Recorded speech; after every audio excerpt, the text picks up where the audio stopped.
നഹ്നു അഖ്റബു ഇലൈഹി മിൻ ഹബ്ലിൽ വരീദ്. അള്ള വളരെ അടുത്താണ്. ഹബ്ലുൽ വരീദ് എന്ന് പറഞ്ഞപ്പോ നിങ്ങൾ ഈ പദാർത്ഥ തലത്തിൽ വായിക്കുന്നില്ലെങ്കിൽ പിന്നെ എന്തിനാണ് ജീവനാടി എന്ന് നിങ്ങൾ അർത്ഥം വെക്കണോന്ന് വെക്കുന്നത്? ആരാ ജീവനാടിന്ന് വെച്ചു? ഹബിലിന് അവിടെ നാടീന്നർത്ഥം. ഹബിലിന് ഖുർആനിൽ നാടീന്നർത്ഥമുണ്ടോ? ഹബിലുള്ള എന്ന് പറഞ്ഞാൽ അള്ളാന്റെ നാടീന്നർത്ഥമുണ്ടോ? ജീവനാടീന്നൊന്നും അർത്ഥമില്ലേ. വെറുതെ പറയാം. ഹബിൽ എന്ന് പറഞ്ഞാൽ ഹാൾ അക്ഷരങ്ങളെ തിരിച്ചു വേണമെങ്കിൽ ഞാൻ അർത്ഥം പറയാം. ഹാൾ എന്ന് പറഞ്ഞാൽ നമുക്ക് ഹയാത്ത് തരുന്നതും, ബാൾ എന്ന് പറഞ്ഞാൽ നമുക്ക് ബക്കാൾ തരുന്നതും നിലനിൽപ്പ് തരുന്നതും, ലാമു എന്ന് പറഞ്ഞാൽ മനുഷ്യരെ ഇൽത്തിസാക്ക് ഒട്ടിച്ചേർത്ത് നിർത്തുന്നതുമായ ആശയം എന്തുണ്ടോ അതാണ് അവന്റെ ഹബില്. അക്ഷരങ്ങളെ തിരിച്ച് അർത്ഥം പറഞ്ഞു തരാൻ. പക്ഷെ അവർക്കൊക്കെ നിങ്ങൾ ഒരു ബഹുദൂരം സഞ്ചരിക്കാനുണ്ട്, ബഹുദൂരം സഞ്ചരിക്കാനുണ്ട്, എന്നാലേ അത് പറഞ്ഞു തരാൻ പറ്റുള്ളൂ. ഹാൾ എന്ന് പറഞ്ഞാൽ മനുഷ്യന് ഹയാത്ത് നൽകുന്നത്, ജീവിതം നൽകുന്നത്. ബാൾ എന്ന് പറഞ്ഞാൽ അവന് ഇവിടെ നിലനിൽപ്പ് നൽകുന്നത്. ലാമു എന്ന് പറഞ്ഞാൽ അവന് ഇൽത്തിസാക്ക്, അവന് മനുഷ്യന് ഉൽപ്പത്ത്, ഇണക്കവും ഒട്ടിപ്പും തരുന്നതുമായ മനുഷ്യന്റെ ജീവിതം ആശയം അറിവെന്തുണ്ടോ അതാണ് അവന്റെ ഹബില്. അതാണ് ഹബിലുള്ള. ആ ഹബിലുള്ള കൊണ്ടാണ് മനുഷ്യൻ ഒന്നായി തീർന്നത്.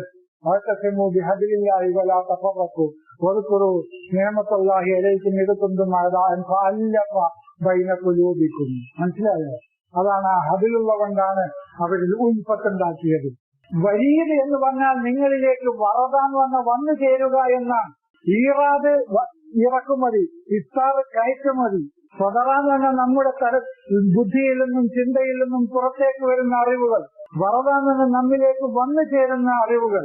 അപ്പൊ നിങ്ങളുടെ നിലനിൽപ്പിനും നിങ്ങളുടെ ഹയാത്തിനും നിങ്ങളിലേക്ക് വന്നു ചേരുന്ന ഏതേത് അറിവുകളുണ്ടോ ആ അറിവുകളെക്കാളൊക്കെ ഏറ്റവും അടുത്താണ് നാം സ്ഥിതി ചെയ്യുന്നത് അള്ളാഹു. നാം എന്ന് പറഞ്ഞാൽ എന്താണ്? അത് അർബാബുകളാണ്.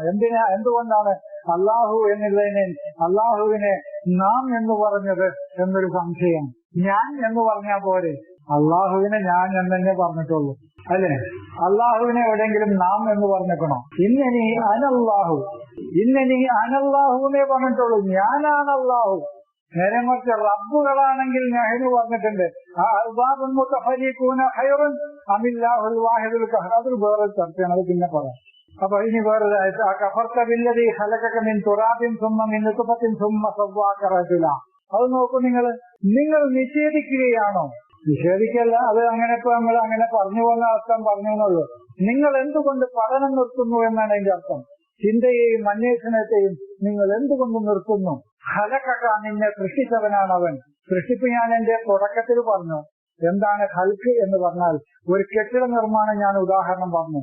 മനുഷ്യന്റെ ഖുലുഖുകളെ, അവൻ ഉള്ളിലുള്ള എല്ലാ നല്ല ഗുണങ്ങളെയും സൃഷ്ടിച്ച് പുറത്തേക്ക് കൊണ്ടുവരലാണ് അവന്റെ ഖൽഖ്.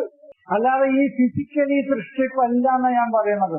നീ തുറാബിൻ, നീ തുറാബിലായിരുന്നു. ചിലപ്പോ തീനിൽ നിന്ന്, ചിലപ്പോ തുറാബിൽ നിന്ന്, ചിലപ്പോ നുത്ഫത്തിൽ നിന്ന്, ചിലപ്പോ അലക്കത്തിൽ നിന്ന്. ഇവിടുന്നൊക്കെയാണ് ഒരു ഇൻസാനിനെ പടച്ചുണ്ടാക്കുന്നത്, സൃഷ്ടിച്ചെടുക്കുന്നത്. തുറാബ് എന്ന് പറഞ്ഞാൽ അവനിന് വളരാൻ പാകത്തിലുള്ള മണ്ണായിരുന്നു അവന്റെ മനസ്സ്. അതാണ്. തീന എന്ന് പറഞ്ഞാൽ അവനിൽ മനുഷ്യത്വവും എല്ലാ ഗുണങ്ങളിലും അവനിൽ ചുരുക്കപ്പെട്ട് കിടക്കുകയായിരുന്നു. അതാണ് തീന്. ഇവർക്ക് രണ്ടും മണ്ണെന്നെ. ഈ നൂനാണ്. അതാണ് അക്ഷരങ്ങളെ തിരിച്ച് അർത്ഥം പറഞ്ഞാലേ അതറിയുള്ളൂ. അവനിൽ നൂന് എന്ന് പറഞ്ഞാൽ ഒരു മനുഷ്യന്റെ കൈനൂനുണ്ട്. ഒരു മനുഷ്യൻ എന്തായിത്തീരണമോ അത് അവന്റെ ചിന്തയുടെ ഉള്ളിൽ, അവന്റെ ബോധതലത്തിൽ ഒളിഞ്ഞു കിടക്കുന്ന അവസ്ഥയിൽ നിന്നാണ് മനുഷ്യനെ ഞാൻ സൃഷ്ടിച്ചെടുക്കാൻ അതിനെ വികസിപ്പിച്ചിട്ട്. നൂനിന്റെ ആളാരാണ്? മൂസയാണ്, യൂനിഫാണ്.